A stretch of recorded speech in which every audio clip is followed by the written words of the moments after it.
Assalamualaikum warahmatullahi wabarakatuh. Alhamdulillah hamdan katsiran thayyiban mubarakan fihi kama yuhibbu rabbuna wa yarda. Wa nusalli wa nusallim ala nabiyyina Muhammad wa ala alihi wa ashabihi ajma'in. Amma ba'd. Ikhwan dan akhwat, kaum muslimin dan muslimat yang saya muliakan, kaula muda, anak-anak remaja yang berkumpul terutama pada malam hari ini, kita bersyukur kepada Allah. Allah memberikan kesempatan kepada kita untuk berjumpa dan bertemu di salah satu rumah Allah, masjid yang Allah muliakan, rumah yang sangat Allah agungkan di muka bumi ini. Allah berikan kepada kita kesehatan, kesempatan dan keluasan waktu serta nikmat lainnya. Maka sudah sewajarnya kita bersyukur kepada Allah atas nikmat yang telah Allah berikan kepada kita. Karena Allah masih memberikan hidayah kepada kita. Tanpa hidayah tidak mungkin kita bisa berkumpul di masjid ini.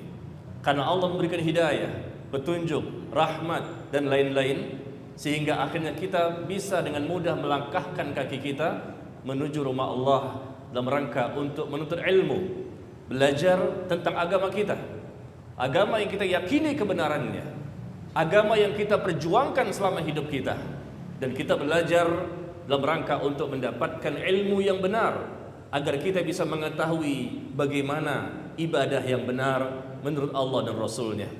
Bahkan Nabi SAW memberikan kabar gembira kepada kita semua, man salaka tariqan yaltabisu fihi ilman sahalallahu lahu bihi tariqan ila jannah.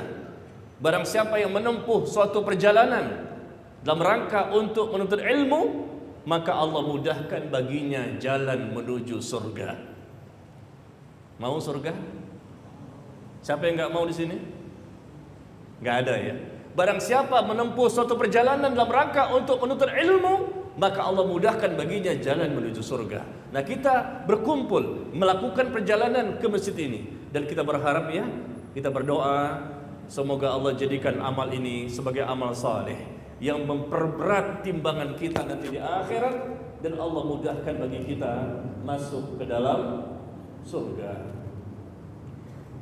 Ikhwan dan akhwat, kaum muda yang saya muliakan, judul kita pada malam hari ini cukup menarik ya, yaitu muda foya-foya, tua kaya raya, dan mati masuk surga. Masya Allah. Semua ingin seperti ini kalau bisa. Tapi apakah iya? Muda foya-foya berarti dia bermain-main saja.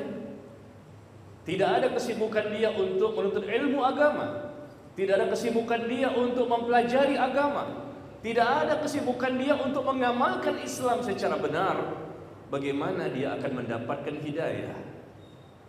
Berfoya-foya berarti bermain-main, banyak waktu yang dia sia-siakan, sehingga waktu demi waktu berjalan sampai tuanya. Ternyata dia bisa jadi sampai tua pun tidak mendapatkan hidayah. Lalu bagaimana bisa mendapatkan surga?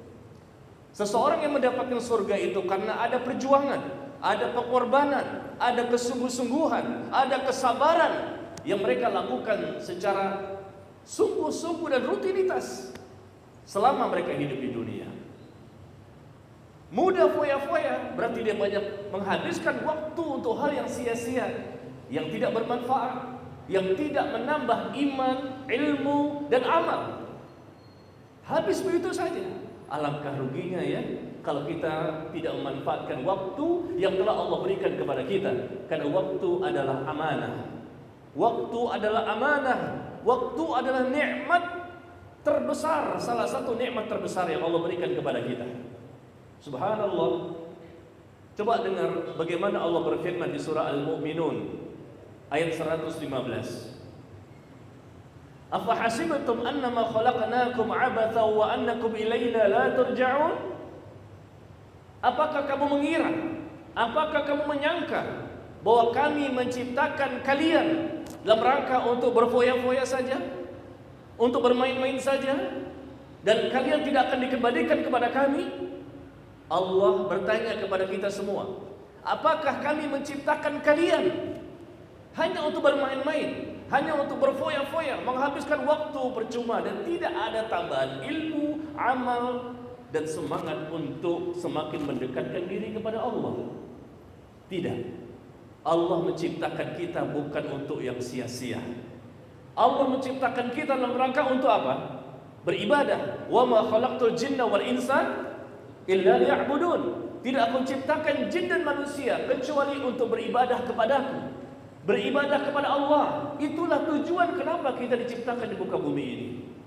Maka manfaatkan, ikhwan dan akhwat sekalian, kaula muda yang saya muliakan, manfaatkanlah waktu, manfaatkanlah nikmat, manfaatkanlah segala macam kesempatan yang Allah telah berikan kepada kita. Nabi SAW bersabda, la tazulu qadama 'abdin yaumal qiyamah hatta yus'ala an umrihi fima afnah. Tidak akan bergeser, tidak akan bergerak kedua kaki seorang hamba nanti pada hari kiamat, melainkan akan ditanyakan kepadanya tentang yang pertama, umur. Untuk apa dia habiskan usia selama di muka bumi ini?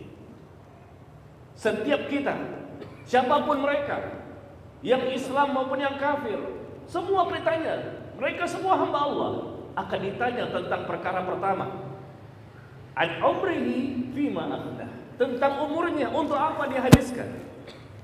Jangan merasa bahwa ya sekarang ini kan masih muda, nantilah saya akan bertobat ketika sudah tua ya. Sudah tua saya bertobat, kemudian setelah itu baru meninggal dalam keadaan husnul khatimah. Coba kita pikirkan, apakah kita tahu usia kita sampai tua? Kalaupun usia kita sampai tua, apakah memang dalam kondisi kita diberikan hidayah dan diberikan kesempatan untuk bertaubat? Kita tidak tahu kan? Maka manfaatkan kesempatan. Semua, kata Nabi, akan ditanya tentang usia. Yang pertama, untuk apa dia habiskan selama di muka bumi ini. Yang kedua, wa an ilmihi fima fa'ala, tentang ilmunya, apakah dia telah mengamalkan ilmunya? Meskipun ilmu telah kita ketahui, kita pelajari, kita pahami, tapi Allah akan tanyakan, ilmu itu sudah diamalkan atau belum? Yang ketiga, tentang hartanya. Dari mana dia mendapatkan harta dan kemana dia infakkan.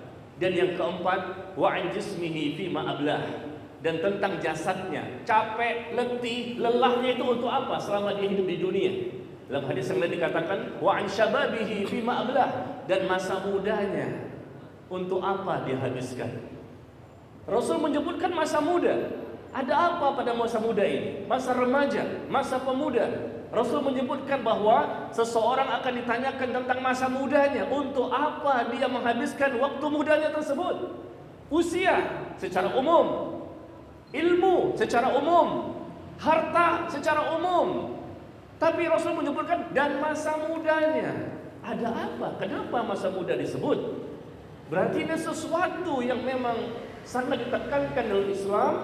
Ya, kalau kita memiliki masa muda, maka manfaatkanlah. Itu masa yang penuh dengan kekuatan kita untuk bisa menuntut ilmu, bisa beramal, bisa memperbanyak sesuatu yang mendatangkan rahmat dari Allah Subhanahu wa taala.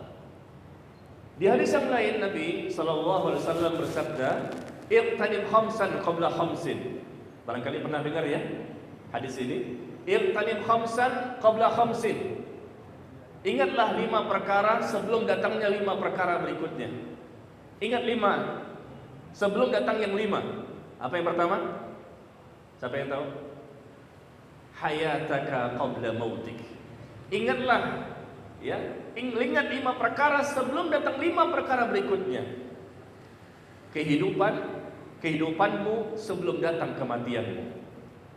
Orang bisa hidup dengan seenaknya, dengan sebebasnya, dengan semaunya. Tapi ingat bahwa Nabi mengatakan seseorang pasti akan meninggal dunia. Kullu nafsin dha'iqatul maut. Setiap yang bernyawa pasti akan mengalami kematian. Hayataka qabla mautik. Ingat hidup sebelum mati. Karena dunia ini hanya sebentar. Muda berfoya-foya. Lihat, apakah dia akan bisa mencapai usia tua? kalaupun mencapai usia tua, apakah betul-betul dia tetap mendapatkan hidayah dan meninggal dalam keadaan husnul khatimah? Belum tentu. Seseorang yang dalam masa mudanya betul-betul bersungguh-sungguh untuk menimba ilmu, belajar tentang agamanya, maka insya Allah di waktu tuanya pun Allah akan jaga imannya, Allah akan jaga ilmunya, Allah akan jaga fisiknya, Allah akan jaga hartanya, Allah akan jaga keluarganya, Allah akan jaga agamanya, Allah akan jaga hatinya. Karena di masa muda, masa yang penuh dengan kesulitan, tapi dia berjuang untuk tetap tegar di atas perintah Allah dan Rasulnya, maka Allah pun akan menjaga dia. Belum sampai di akhirat, di masa tuanya pun Allah akan menjaga dirinya, sehingga dia pun akan mendapatkan husnul khatimah. Ingat 5 sebelum datangnya yang 5. Hayataka qabla mautik. Ingat hidup sebelum mati, sebelum datangnya kematian. Yang kedua, wasihhata qabla saqamik. Ingatlah masa sehatmu sebelum datang masa sakitmu. Yang ketiga, ya, dikatakan bahwa wa faraghaka qabla syughlik. Ingat masa ketika kamu memiliki waktu yang luang, yang banyak sebelum datang masa sibukmu. Nah, yang keempat nih, coba lihat. Apa kata Nabi? Wa syababaka qabla haramik. Manfaatkan waktu mudamu sebelum datang masa tuamu. Sekali lagi Rasul menyebutkan masa muda. Ada apa? Pasti ini ada rahasia. Di hadis yang pertama tadi Rasul mengatakan bahwa tidak akan beranjak bergeser kedua kaki seorang hamba nanti pada hari kiamat, melainkan semuanya akan ditanya. Dan salah satunya pertanyaan yang ditanya oleh Allah kepada seluruh makhluk adalah tentang masa mudanya, untuk apa dia habiskan. Dan ternyata hadis yang kedua ini juga Rasul menyampaikan, ingatlah 5 perkara sebelum datang 5 perkara berikutnya, yaitu manfaatkan masa mudamu sebelum datang masa tuamu. Yang kelima, ya, manfaatkan masa ketika kamu kaya sebelum datang masa ketika kamu miskin. Nah, yang menarik, 2 kali Rasul menyebutkan masa muda. Wa syababaka qabla haramik. Manfaatkan betul masa mudamu sebelum datang masa tuamu. Berarti memang masa muda itu menjadi perhatian betul Rasul sallallahu alaihi wasallam. Karena masa muda, masa yang penuh dengan semangat, penuh dengan kekuatan, penuh dengan keseriusan yang betul-betul bisa dia manfaatkan kalau ada keinginan, ada kemauan untuk menggapai hidayah. Hidayah itu bisa dicari, bisa digapai. Tapi Allah menunggu apakah kita ingin menggapai hidayah tersebut. Dan Allah akan berikan hidayah jika kita ada keinginan dan kemudian berjuang untuk mendapatkannya. Allah berfirman di surah Al-Ankabut ayat yang terakhir, walladzina jahadu fina lanahdiyannahum subulana wa innallaha lama'al muhsinin. Dan orang-orang yang bersungguh-sungguh berjihad untuk mendapatkan keridhaan kami, maka kami akan berikan kepada mereka hidayah. Ikhwan dan akhwat, mau hidayah enggak nih? Mau dapat hidayah? Maka kita harus berjuang. Allah mengatakan walladzina jahadu fina, dan orang-orang yang berjuang, berjihad, bersungguh-sungguh untuk mendapatkan hidayah, maka kami akan tunjukkan kepada mereka, berikan hidayah kepada mereka, jalan-jalan menuju keridhaan kami. Jadi harus ada perjuangan. Masa muda inilah kita berjuang menuntut ilmu. Bahkan Al-Imam Asy-Syafi'i mengatakan, barang siapa yang tidak menuntut ilmu di masa mudanya, di masa muda tidak mau dia menuntut ilmu, tidak mau dia belajar tentang agamanya yang dia yakini kebenarannya, maka apa kata Imam Syafi'i rahimahullah? Takbirkan untuknya 4 kali, seolah-olah dia jenazah yang mesti disolatkan dengan solat jenazah. Fakabbir alaihi arba'an, ya, takbirkan baginya 4 kali, seolah-olah dia di jenazah. Ketika kapan? Ketika kata beliau, seseorang yang ketika masa muda tapi tidak mau menuntut ilmu, padahal dia tahu yang menciptakannya Allah, habis untuk hal yang foya-foya, hura-hura, main sana, main sini, pagi, siang, sore, malam, berkumpul di mana. Sesuatu yang tidak menghasilkan tiga hal ya. Yaitu apa? Tambahan iman tidak ada, tambahan ilmu tidak ada, tambahan amal tidak ada. Maka kaulah muda yang kumpul malam ini, ikhwan dan akhwat, kalau kita ada dimanapun, ternyata tiga aspek ini tidak ada, maka jangan kita berada di situ. Dunia hanya sebentar, dan pasti kita akan meninggal semua kan? Maka sayang kalau kita habiskan begitu saja. Subhanallah, iman tidak bertambah, amal tidak bertambah, ilmu pun tidak bertambah. Alangkah ruginya kita. Rugi dan rugi kalau setiap waktu tidak ada tambahan. Makanya kita targetkan diri kita semua. Kita punya target, seorang muslim itu adalah seorang yang memiliki penataan waktu, dan mereka memiliki target yang selalu mereka inginkan, adanya kualitas bertambah setiap saat. Ilmu bertambah, iman bertambah, amal bertambah. Hari kemarin tidak mungkin lebih baik dibandingkan hari ini. Harus target, hari ini lebih baik dibandingkan hari kemarin, dan hari esok lebih baik dibandingkan hari ini. Itu target kita. Semuanya, apalagi para pemuda yang masih punya kekuatan. Kalau sudah tua, bisa jadi ya namanya fisiknya sudah lemah, ibadah pun sudah lemah ya.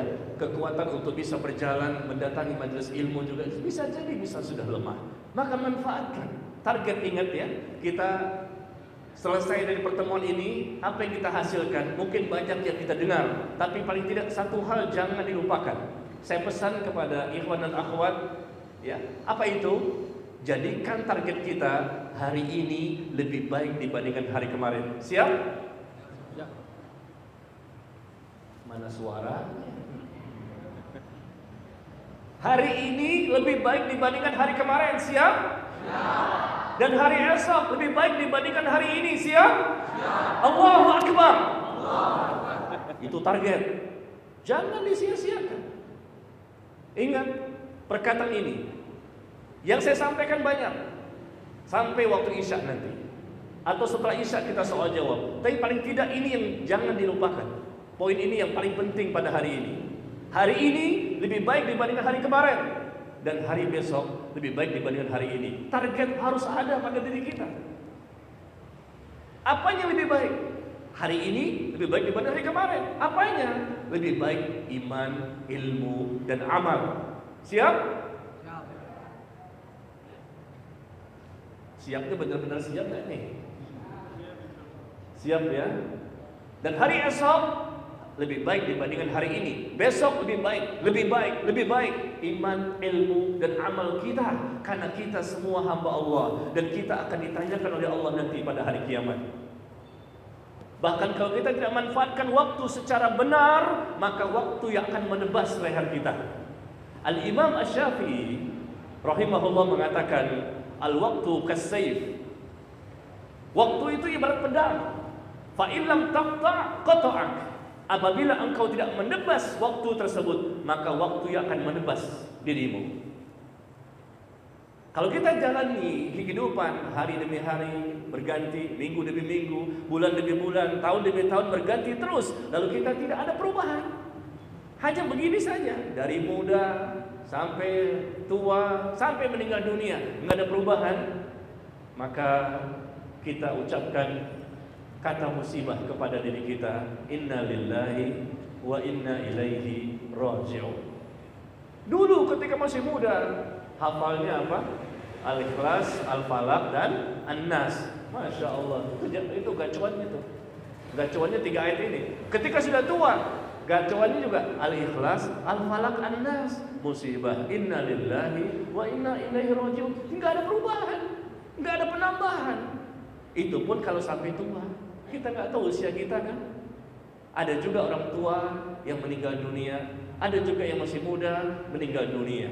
Maka persiapkan apa yang kita akan jawab nanti di hadapan Allah Subhanahu wa taala. Al-waqtu kas-sayf. Waktu itu ibarat pedang, dan jika kamu tidak menebasnya, maka dia akan menebas dirimu. Idha'atul waqti asyaddu minal maut. Bahkan Al-Imam Ibnu Qayyim dalam kitabnya mengatakan bahwa Idha'atul waqti, orang yang menyia-nyiakan waktu percuma begitu saja, habis percuma, habis tuh poya-poya untuk main-main ke sana kemari, jalan kemari, gak ada manfaatnya. Maka itu lebih berbahaya. Orang yang menyia-nyiakan waktu itu lebih berbahaya, kata beliau, daripada kematian. Kok bisa? Orang yang menyia-nyiakan waktu untuk hal yang percuma, gak ada manfaat, itu lebih berbahaya daripada orang yang meninggal dunia, daripada kematian. Kenapa? Kata beliau, seseorang yang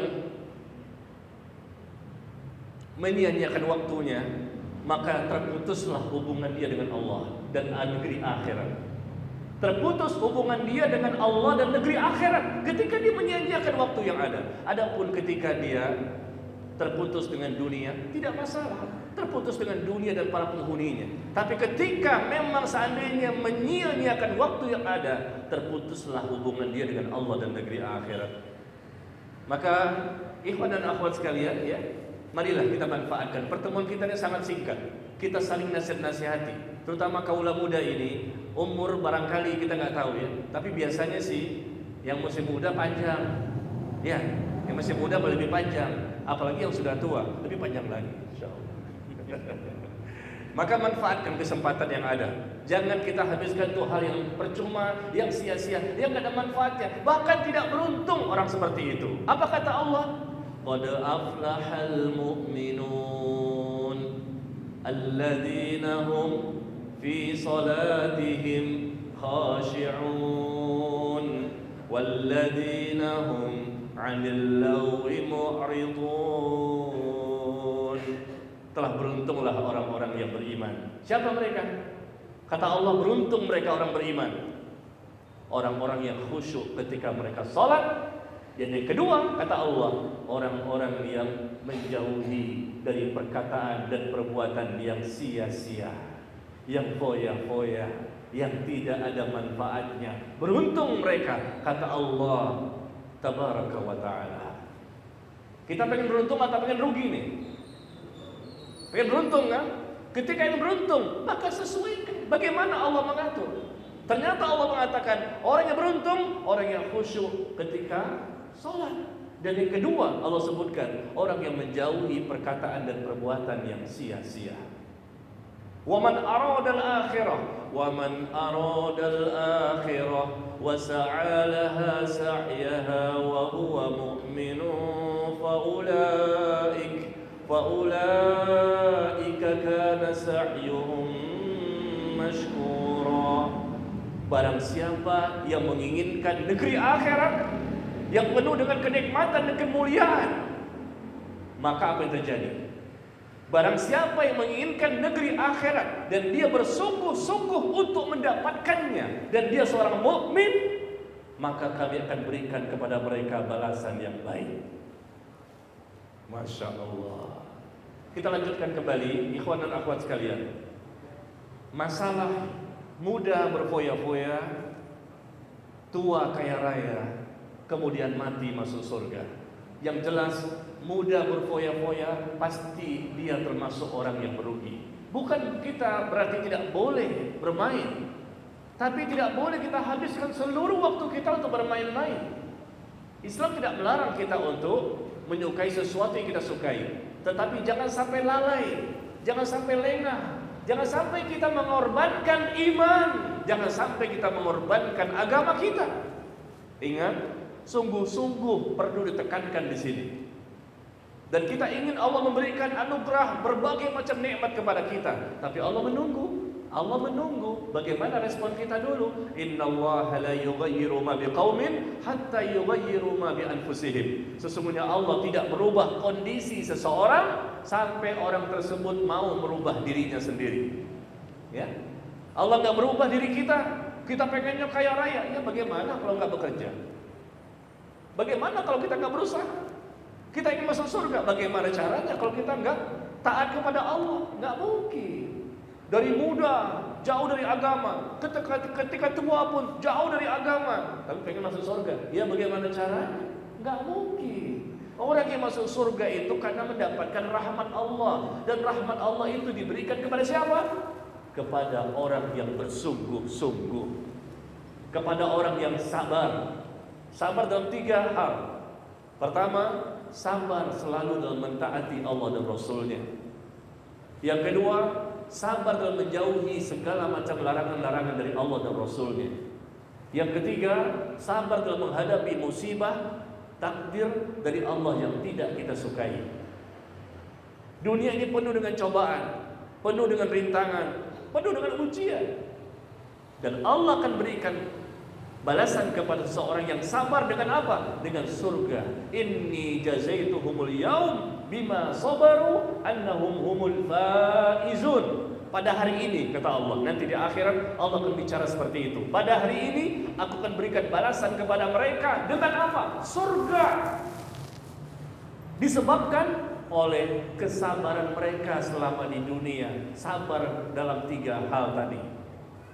Inni jazaituhumul yauma bima sabaru annahum humul faizun. Pada hari ini, kata Allah, nanti di akhirat Allah akan bicara seperti itu. Aku akan berikan balasan kepada mereka dengan surga, disebabkan oleh kesabaran mereka selama di dunia. Sabar dalam mentaati Allah dan Rasul, sabar dalam menjauhi larangan-larangan dari Allah dan Rasul. Yang ketiga, sabar dalam menghadapi musibah, ujian, cobaan yang Allah berikan kepada kita.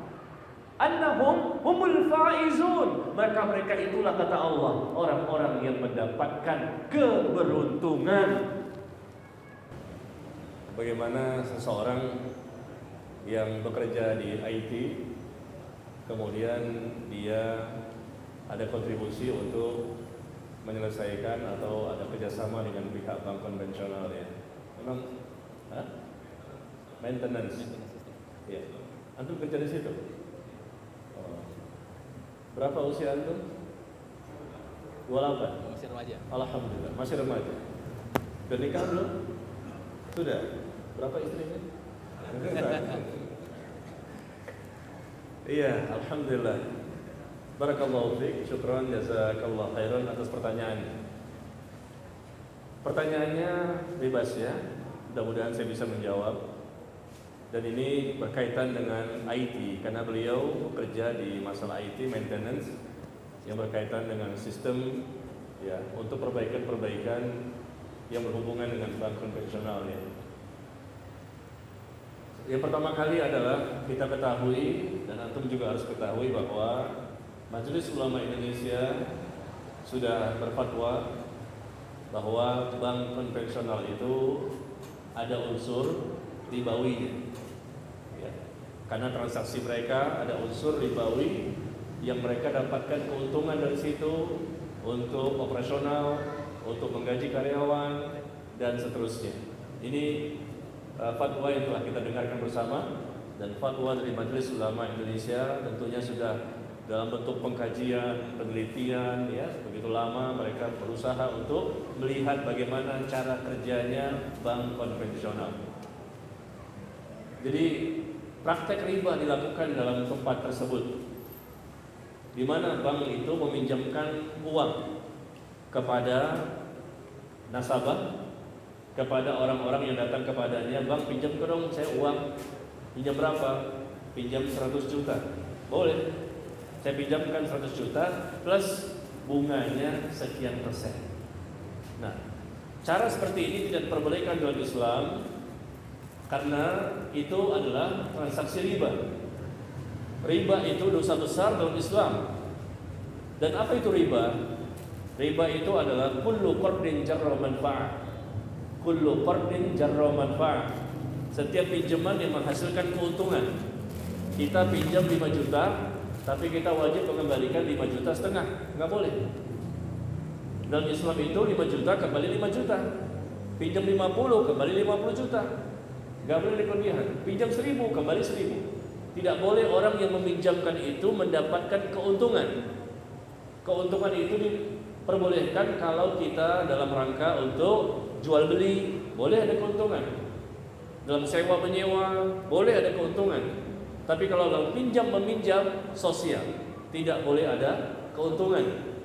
Bahkan Allah sebutkan di surah Al-Baqarah ayat 280, wa in kana dzu usratin fanaziratun ila maisarah wa an tasaddaqu khairul lakum in kuntum ta'lamun. Ya, jika orang yang berhutang itu dalam kondisi yang belum bisa bayar, dia susah, ya, usahanya pun bangkrut, pailit dan segala macam, nggak bisa bayar. Kata Allah, berikan lagi tenggang waktu tempo bagi dia untuk bisa membayar. Pinjam 10 juta, belum bisa bayar, berikan tenggang waktu. Bukan 10 juta menjadi 15, 10 juta menjadi 13, nggak boleh. Nah, ini awalnya dulu ya, kita ceritakan apa itu riba. Dan dalam proses pinjam meminjam terlarang dalam Islam untuk mendapatkan keuntungan. Berbeda dengan jual beli. Ahallallah wa ahallallahu al-bai' wa harrama riba. Allah menghalalkan jual beli dan Allah mengharamkan riba. Jadi salah satu jenis riba adalah pinjam meminjam yang menghasilkan keuntungan. Dan di bank konvensional seperti itu, mereka meminjamkan uang kepada orang yang datang kepadanya. Berapa? 100 juta, 15 juta, 1 miliar. Lalu mereka pun menetapkan bahwa yang meminjam itu harus mengembalikan lebih besar. Dan istilah mereka bunga. Istilah kita dalam Islam namanya riba. Beda istilah. Kalau bunga, siapa yang tidak mau? Bunga kan bagus tuh, harum ya, indah, wangi. Tapi bunga bukan sembarang bunga ini. Ini namanya riba.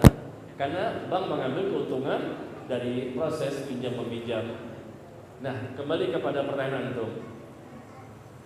Ketika pada waktu itu antum sebagai ya yang berusaha IT, maintenance, ya kemudian ditugaskan barangkali memperbaiki ya apa yang ada di bank tersebut, ya mungkin komputernya, ya mungkin juga yang lain AC-nya, mungkin juga yang lain ya softwarenya, ya namanya macam-macam hal yang bisa diperbaiki. Bagaimana hukumnya kan seperti itu? Memang enak kalau bertanya itu, yang susah itu menjawab.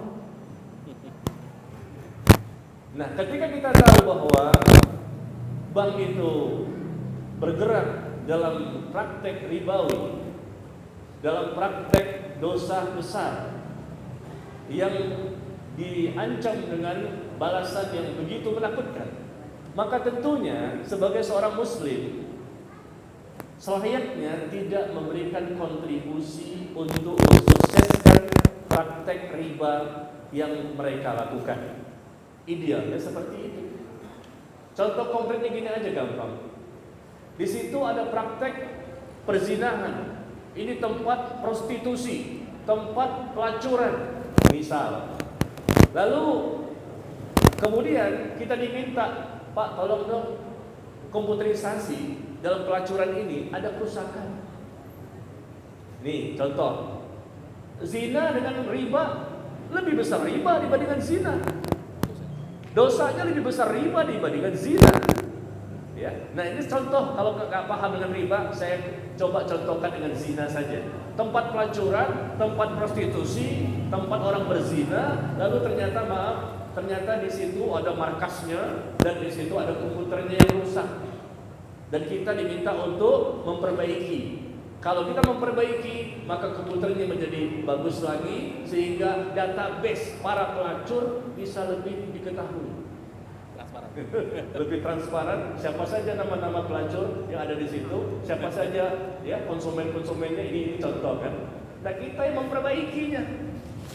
Kira-kira gimana? Gimana? Boleh nggak? Nggak boleh. Nah, ini fatwa ulama yang pertama. Fatwa ulama yang pertama katanya nggak boleh. Ulama yang lain? Hah? Iya. Apa kata Allah? Ta'awanu 'alal birri wat taqwa wa la ta'awanu 'alal itsmi wal 'udwan. Tolong menolonglah kamu dalam masalah kebaikan dan ketakwaan, dan jangan kamu tolong menolong dalam dosa dan kesalahan. Nah, contoh tadi tempat perzinahan, kita bantu mereka perbaiki komputernya, perbaiki sistemnya. Loh, kita tahu ini akan dipakai untuk mensukseskan perzinahan yang mereka lakukan. Zina itu dosa besar, dan Allah melaknat orang yang melakukan perbuatan zina. Idza zahara zina war riba fi qaryah faqad ahallu bi anfusihim adzaballah. Apabila sudah tersebar perbuatan zina dan riba di suatu negeri, maka mereka menghalalkan untuk diri mereka sendiri datangnya azab Allah.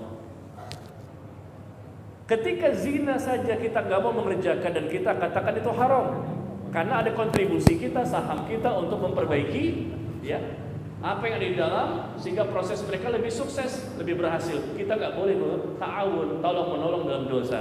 Begitu juga riba. Kalau kita tahu memang di situ jelas ada praktek ribanya, lalu kita memperbaiki sistem mereka, ya apa yang mereka miliki dan rusak segala macam, kita tahu itu akan dipakai untuk dalam rangka mensukseskan transaksi riba.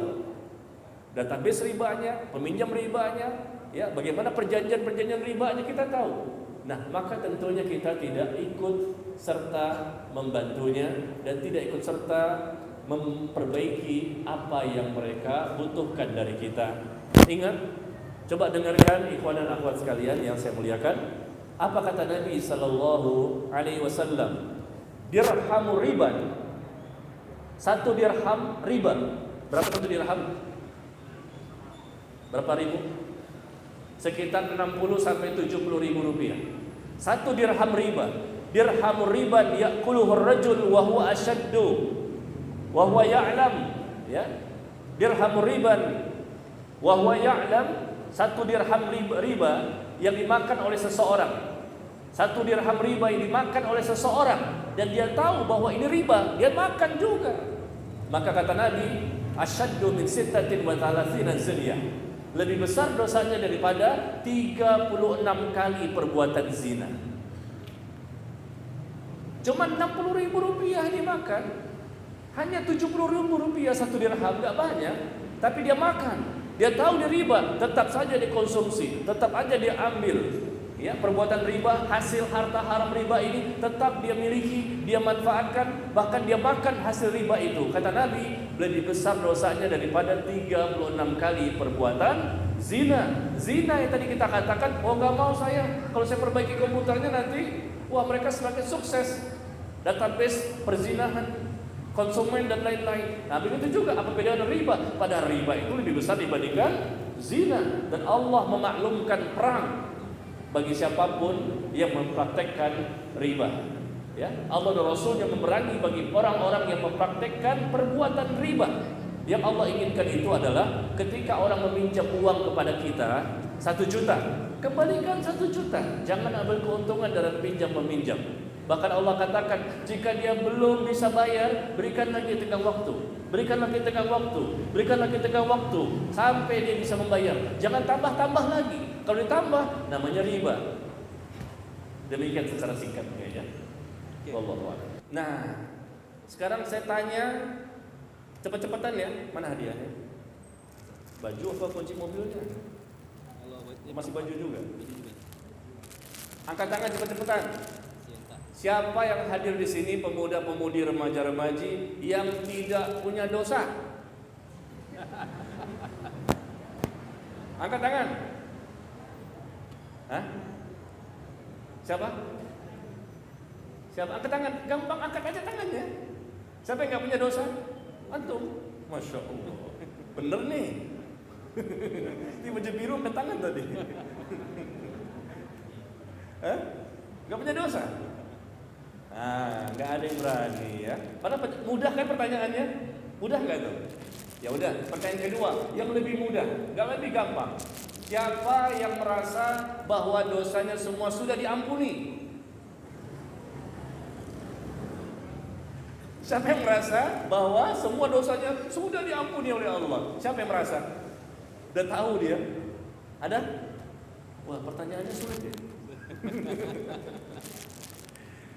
Baiklah, kita ambil pertanyaan yang lebih sulit lagi. Angkat tangan segera ya. Coba sebutkan urutan yang benar rukun iman. Yang belum dapat hadiah, yang belum. Mana angkat tangannya? Rukun iman yang benar, yang urutan yang benar.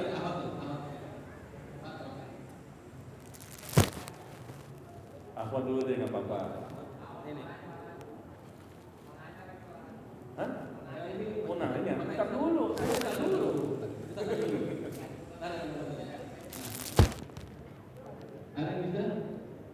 Rukun iman.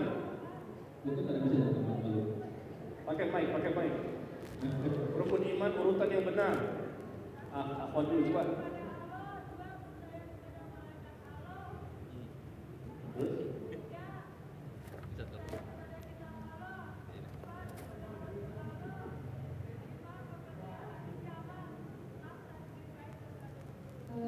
Masya Allah.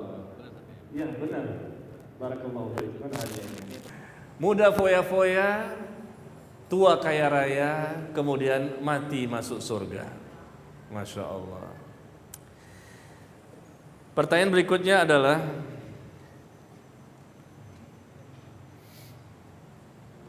ketika tadi saya menyampaikan, ketika saya menyampaikan bahwa barang siapa yang menginginkan kehidupan akhirat dan dia bersungguh-sungguh untuk mendapatkan itu, dan dia juga seorang mukmin, maka Allah akan berikan balasan kepadanya, balasan yang baik. Saya ulang lagi pertanyaan ini. Masih ada nggak yang tahu?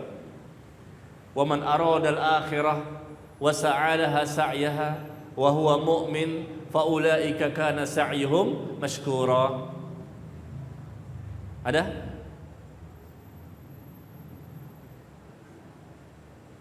Ya, itu di surah Al-Isra, surah 17 ayat ke-19. Satu lagi, berhubungan dengan materi kita.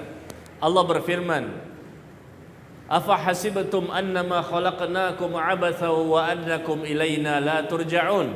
Apakah kamu mengira bahwa kamu diciptakan itu hanya untuk foya-foya saja, untuk main-main saja, sedangkan kamu tidak akan dikembalikan kepada kami? Tidak, kamu akan dikembalikan kepada kami. Jangan mengira bahwa kamu itu hanya diciptakan untuk bermain-main saja. Nah, itu ayat itu ada di mana? Silakan. Til. Langsung aja, kedengaran kok.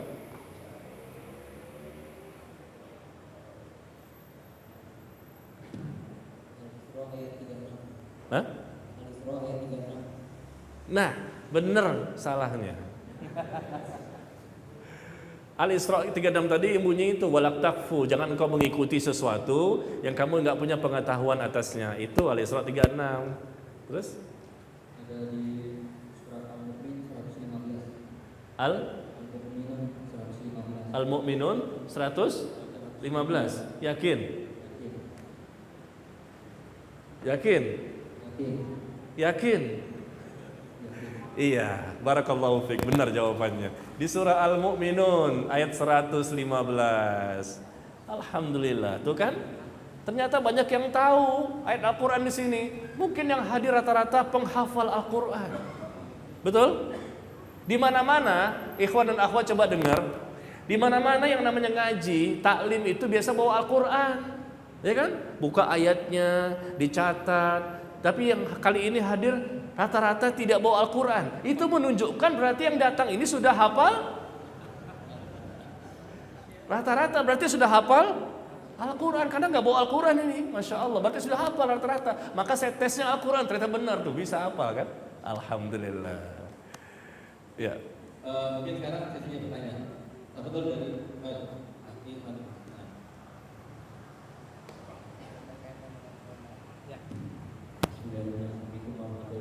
Waalaikumsalam. Saya yang tanya bahwa remaja dalam Islam ini kisaran remaja itu berapa? Kemudian yang kedua, saya memiliki kawan-kawan saya juga banyak yang mungkin belum dalam beribadahnya kurang, maka ini yang penting hidayah. Apa di zaman modern ini Tuhan masih memberikan hidayah kepada orang tersebut atau mungkin umatnya sendiri yang mencari hidayah? Ya.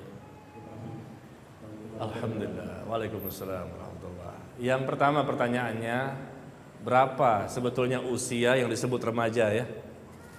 Para ulama menyebutkan bahwa usia remaja, nah hadiah dulu deh. Para ulama menyebutkan usia remaja itu antara ketika dia sudah baligh. Baligh ini kan macam-macam ya. Kalau laki-laki baligh, kalau perempuan mens atau haid. Ketika dia baligh bisa jadi 12 tahun, 13 tahun, atau 14 tahun, atau mungkin 15 tahun. Nah, mulai ketika dia baligh, maka dia sebut dengan remaja. Ya, disebut dengan usia remaja. Sampai kapan? Kata para ulama, sampai usia 40 tahun itulah pemuda. Pemuda. Ya. Pemuda usianya ketika mulai baligh sampai 40 tahun. Begitu masuk 40 tahun, masuk usia dewasa, matang dalam berpikir, bijaksana, dan mereka pun kaya pengalaman, dan mereka sudah lebih banyak perhatiannya untuk permasalahan bekal menghadapi kehidupan akhirat. Ya, 40 sampai 60 ini batas toleransi, lampu kuning. Kalau sudah 40 tahun masih juga belum mau tobat, nah ini agak sulit untuk berubah nantinya. Lampu kuning ini. Apalagi sudah sampai 60 tahun masih juga belum bertobat, maka mendekati lampu merah dan semakin sulit orang itu untuk mendapatkan hidayah. Maka masa pemuda, yang dikatakan pemuda kata para ulama adalah masa ketika mereka sudah baligh sampai 40 tahun. Ya, maka manfaatkan, karena kesempatan inilah antara baligh dan 40 tahun masa sedang kuat-kuatnya, semangat-semangatnya, penuh dengan ketekunan, semangat, dan banyak hal yang dapat mereka lakukan karena mereka dibekali dengan kekuatan fisik, kekuatan semangat, dan kekuatan yang lainnya. Adapun yang kedua, apakah di zaman sekarang ini masih ada kesempatan, masih ada peluang ya Allah memberikan hidayah? Apakah memang Allah berikan hidayah langsung, atau manusia yang harus berusaha dulu untuk menggapai hidayah? Bagus pertanyaannya.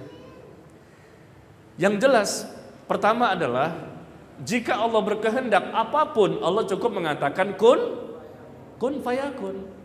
Orang itu nggak berusaha mencari hidayah, nggak berusaha menggapai hidayah, nggak berjuang, nggak sungguh-sungguh. Tapi Allah memang memilih dia, bisa nggak?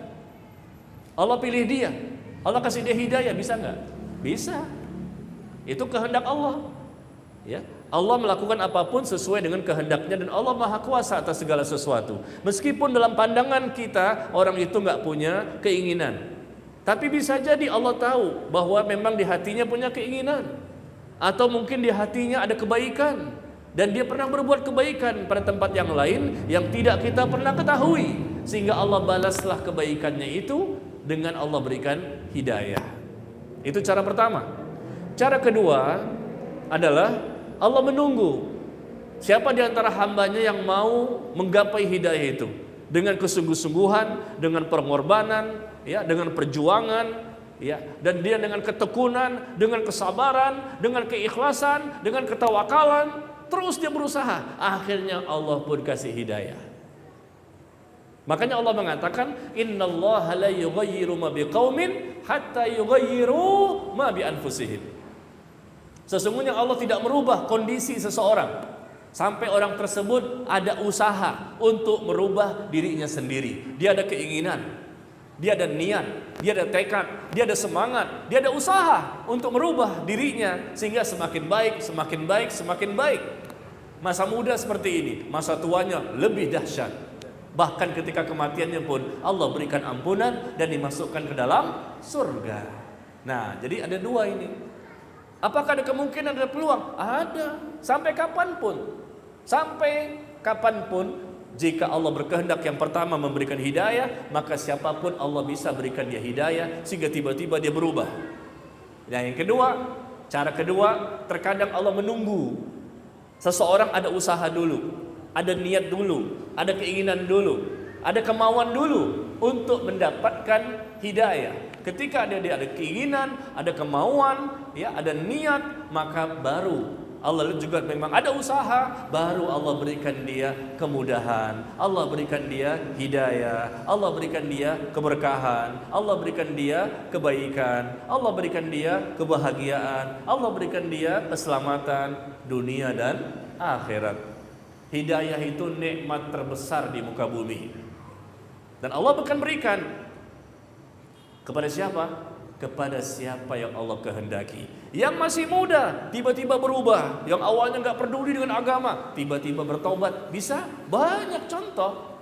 Anak-anak yang masih muda, remaja-remaji tiba-tiba berubah dalam usia yang masih muda. Subhanallah, alangkah beruntungnya mereka. Mereka peduli kepada agama mereka, mereka perhatian dengan Islam yang mereka yakini sebagai agama yang benar, dan mereka tumbuh rasa takut kepada Allah. Dan apa kata Nabi? Ada 7 golongan manusia yang nanti akan mendapatkan naungan di hari kiamat yang pada waktu itu tidak ada naungan kecuali naungan dari Allah. 7 golongan. Nanti berkumpul manusia semua di padang mahsyar, dibangkitkan dari kuburannya. Dari kuburnya dibangkitkan, dikumpulkan di padang mahsyar. Pada waktu itulah ada orang-orang yang dikumpulkan di padang mahsyar mendapatkan balasan kebaikan. Ada juga mendapatkan balasan keburukan. Dan salah satu balasan kebaikan adalah ada 7 golongan yang mendapatkan naungan dari Allah. Matahari didekatkan 1 mil di atas kepala kita. 1 mil, sangat dekat. Begitu banyak orang yang merasa kepanasan yang luar biasa. Tapi ada 7 golongan yang Allah berikan naungan, Allah berikan pertolongan, Allah berikan perlindungan kepada mereka. Siapa? Salah satunya di antara 7 golongan tersebut adalah syabun, pemuda yang tumbuh besar dalam beribadah kepada Allah. Mau? Ingin mendapatkan naungan dari Allah nanti di padang mahsyar? Nabi mengatakan salah satu yang mendapatkan naungan adalah pemuda, syab.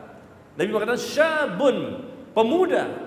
Ya, maksud di sini juga pemudi termasuk ya, putra dan putri yang mereka itu tumbuh besar dalam ketaatan kepada Allah, tumbuh besar dalam ibadah kepada Allah. Masa mudanya dimanfaatkan, subhanallah, untuk taat dan beribadah, terus hadir di majelis ilmu, majelis taklim, mendengarkan kajian, karena dia tahu hidup ini sebentar dan dia tahu dia akan mati meninggalkan dunia ini pasti dan semuanya akan binasa. Maka dia tidak mau menyia-nyiakan waktunya sedikit pun untuk hal yang tidak bermanfaat dan tidak ada faedahnya.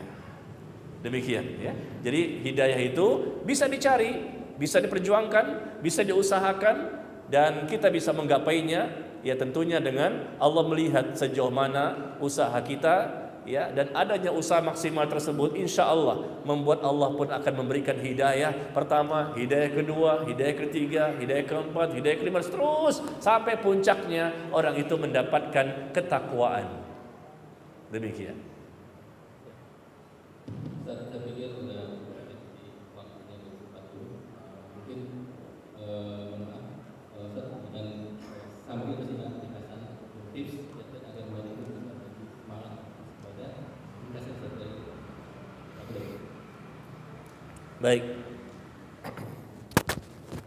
Kaulah muda, ikhwan dan akhwat sekalian yang saya muliakan, kita bersyukur kepada Allah. Sebagai kesimpulan terakhir ya, perkataan yang bisa kita sampaikan adalah rasa syukur kita kepada Allah dan rasa gembira kami dengan kehadiran antum semua di sini. Berarti antum memang mau mendengarkan firman Allah dan perkataan dari Nabi sallallahu alaihi wasallam. Ini adalah rasa syukur dari kita semua, baik yang muda maupun yang sudah tua. Maka apa yang telah antum dengarkan pada malam hari ini mudah-mudahan bisa diingat dan diingat selalu, karena ini bermanfaat sampai akhir hidup kita. Manfaatkan waktu yang tersedia, manfaatkan waktu yang Allah amanahkan kepada kita, maka kita akan mendapatkan kebahagiaan di dunia dan di akhirat. Ingat 5 perkara sebelum datang 5 perkara berikutnya. Dan juga ingat tadi yang saya katakan, bagaimana caranya untuk menjadi orang yang berilmu, ya, banyak membaca, banyak mendengar, banyak bertanya, banyak berdoa, dan penuh dengan kesungguh-sungguhan mengamalkan 4 kiat sebelumnya. Kalau seandainya Anda semuanya bersungguh-sungguh di masa muda ini yang penuh dengan banyak tantangan, ya, banyak sekali gangguan-gangguan, tapi tetap berusaha untuk tetap beribadah kepada Allah, tetap berusaha untuk kembali kepada Allah, tetap berusaha untuk menimba ilmu dalam waktu yang sangat muda, maka nanti Anda akan rasakan bagaimana manfaatnya yang luar biasa di waktu muda, apalagi ketika tua nanti, apalagi nanti ketika saat sudah meninggal dunia. Maka sebagai perkataan yang terakhir, saya menukil firman Allah di surah Ali Imran ayat 185. Allah berfirman, kullu nafsin dha'iqatul maut. Setiap yang bernyawa pasti akan mengalami kematian. Wa innama tuwaffawna ujurakum yaumal qiyamah. maka pada hari kiamat sajalah kamu akan disempurnakan balasan atas apa yang telah kamu kerjakan selama di muka bumi ini.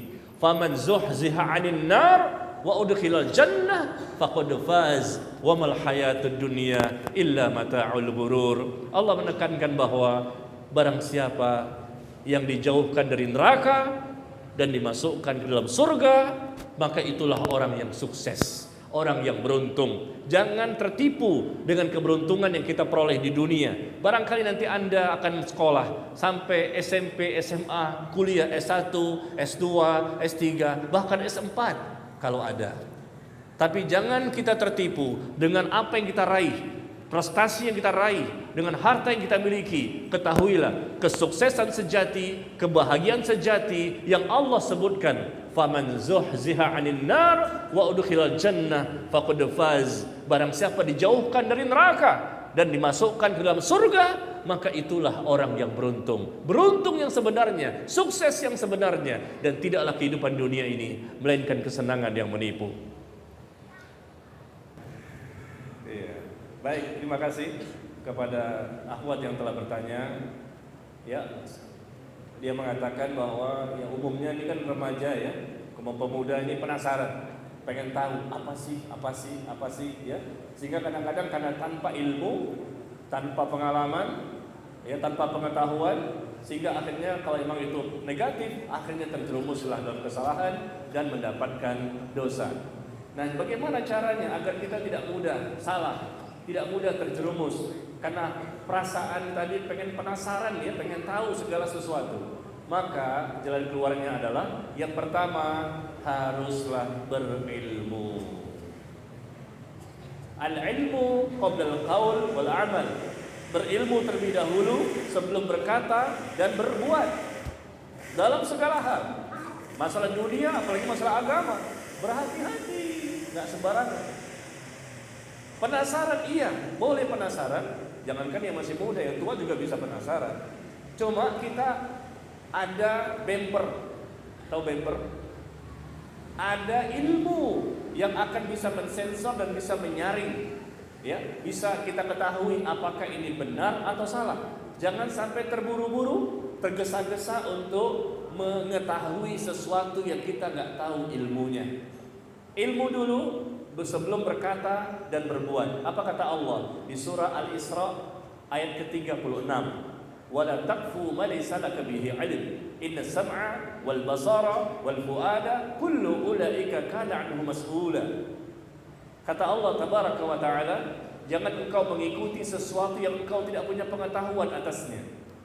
Jangan engkau mengikuti, ya, tergesa-gesa ingin mengetahui sesuatu yang penasaran, wah langsung, jangan engkau mengikuti. Cari dulu informasi, ini benar apa salah, ini berdosa apa tidak, ini halal apa haram, ya. Cari dulu informasi sebanyak mungkin, jangan tergesa-gesa. Allah sudah memberitahukan rambu-rambunya, wala taqfu ma laysa laka bihi 'ilm. Jangan engkau mengikuti sesuatu yang engkau tidak punya ilmu, yang enggak punya pengetahuan. Sesungguhnya pendengaran, penglihatan dan hati semuanya akan diminta pertanggungjawaban. Jadi langkah pertama adalah kita harus berilmu. Penasaran dalam masalah apapun, tetap kita harus kembalikan kepada ilmu. Maka beruntunglah orang-orang yang berilmu, dia tidak akan mudah jatuh kepada yang salah. Makanya yang masih muda ini, belajar kita. Jangan malas, ya. Kita belajar dan belajar. Waktu kita insya Allah masih panjang. Allah panjangkan usia kita untuk bisa mengetahui berbagai macam hal manfaat untuk kebaikan dunia dan akhirat kita. Al-Imam Asy-Syafi'i rahimahullah mengatakan, man arada dunya fa'alaihi bil 'ilm, wa man arada al-akhirah fa'alaihi bil 'ilm, wa man radahuma fa'alaihi bil 'ilm. Barang siapa menginginkan dunia, maka dia wajib berilmu. Dan barang siapa menginginkan akhirat, maka dia wajib berilmu. Barang siapa menginginkan dunia dan akhirat, maka dia wajib berilmu. Masya Allah. Yarfa'illahu alladhina amanu minkum walladhina utul ilma darajat. Allah mengatakan, Allah mengangkat derajat orang-orang yang beriman dan berilmu di antara kalian beberapa derajat. berbeda. Berbeda antara orang yang berilmu dengan orang yang tidak berilmu.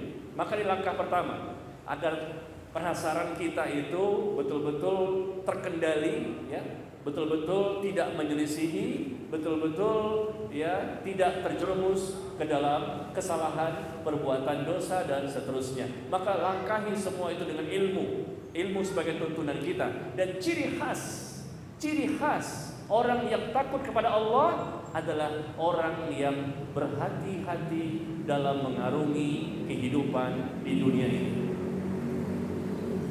Innal ladzina hum min khasyati rabbihim mushfiqun. Allah sebutkan di surah Al-Mu'minun, surah ke-23 ayat ke-57. Sesungguhnya orang yang takut kepada Allah, takut dengan azab Allah, mereka itu selalu berhati-hati dalam mengarungi kehidupan di dunia. Enggak sembarangan, enggak tergesa-gesa, pelan-pelan, hati-hati, jangan sampai salah. Itu ciri khas orang yang takut kepada Allah. Maka para pemuda atau siapapun kita harus berhati-hati, jangan tergesa-gesa. Kadang-kadang orang-orang itu main perasaan. Wah, kayaknya perasaan saya menurut kata hati saya.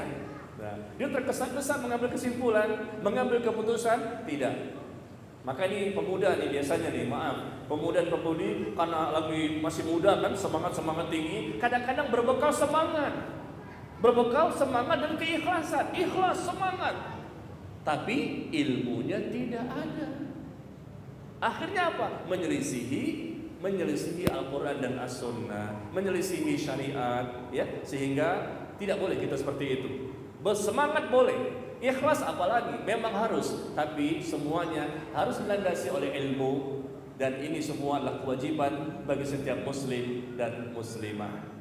Dan inilah landasan yang paling pertama agar kita tidak mudah terjerumus. Yang kedua, agar kita tidak mudah tergesa-gesa, ya, atas sesuatu yang kita penasaran, maka kita pun harus banyak kita bermusyawarah kepada orang-orang yang kita bisa tanyakan tentang suatu perkara tersebut. Kita berjamaah, kita bisa banyak teman, banyak ya, sahabat, banyak kawan yang kita bisa tanyakan mereka, di mana mungkin mereka ada yang mengetahui tentang permasalahan tersebut.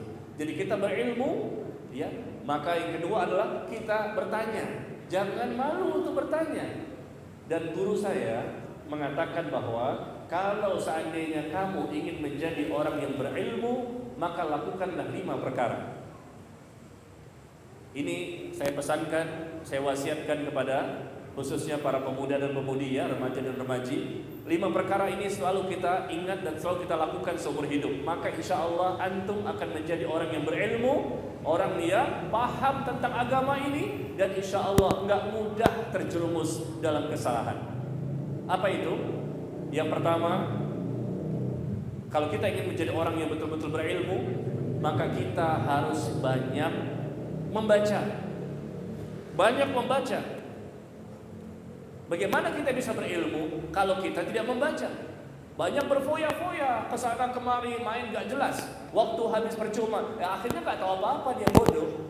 Tapi kalau dia banyak membaca berkaitan dengan agama kita, tahu ayatnya, tahu hadisnya, tahu ini, akhirnya dia merasakan Islam itu mudah sekali. Karena dia tahu jawaban ini seperti ini, jawaban ini seperti ini, dan seterusnya. Banyak membaca, baca Quran, baca hadis Nabi, baca buku-buku para ulama dan seterusnya. Yang kedua, modal kita banyak bertanya.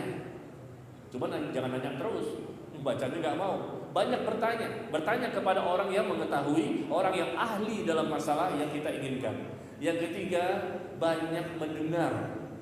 Kalau berkaitan dengan agama, berarti kita banyak mendengar kajian-kajian, banyaknya pemaparan, banyaknya majelis ilmu yang sering kita datangi. Kita sering dengar, banyak sekali. Akhirnya orang itu bisa menjadi orang yang berilmu.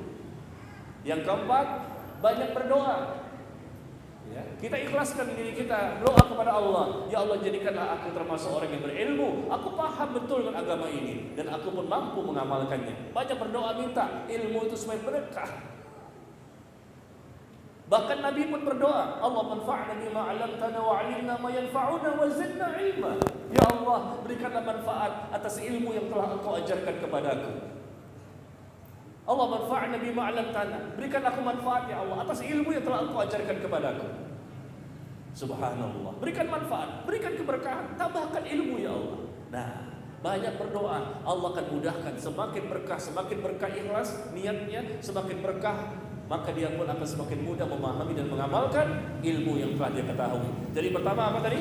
Banyak membaca, yang kedua banyak bertanya, yang ketiga banyak mendengar, yang keempat banyak berdoa, yang kelima bersungguh-sungguhlah mewujudkan keempat poin sebelumnya itu. Sungguh-sungguh mewujudkan 4 poin sebelumnya. Betul-betul sungguh-sungguh dan rutinitas. Maka insya Allah dengan modal seperti ini kita akan menjadi orang yang berilmu dan mudah untuk mengamalkan ilmu dan tidak mudah terjerumus dalam kesalahan. Insya Allah.